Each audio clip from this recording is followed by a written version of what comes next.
ఇప్పుడు ఈ sudden cardiac deaths అవుతున్నాయి గదా!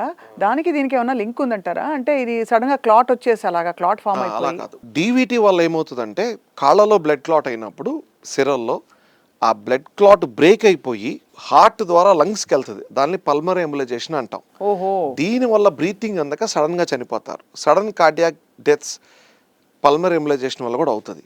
ఇదేంటంటే ప్రీ ఎగ్జిస్టెడ్‌గా మనకి క్లాట్ కాళ్ళలో గాని ఉండొచ్చు, లేకపోతే లంగ్స్‌లో గాని క్లాట్ అయ్యి ఆక్సిజనేషన్ జరగక బ్రెత్‌లెస్‌నెస్ వచ్చి కార్డియాక్ అరెస్ట్ అవుతది. ఇప్పుడు ఏ సింప్టమ్స్ లేని వాళ్ళు, అరే నాకు క్లాట్ ఉందా లేదా చూసుకుంటా అనే మెకానిజం ఏమన్నా ఉందా మనకి?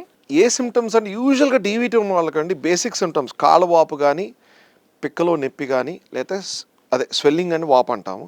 నొప్పి కాఫ్ పెయిన్ రావటం గాని ఈ ఏరియాలో ఇంకా ఎక్కువగా ఇక్కడ వరకు ఎక్స్టెండ్ అయితే క్లాట్ తొడగోడ ఉబ్బిపోవటం గాని, పిక్క గాని ఉబ్బిపోవటం గాని, ఎరుపు రాట గాని ఈ 3 సింప్టమ్స్ అని ఏదో ఒకటి ఉంటది.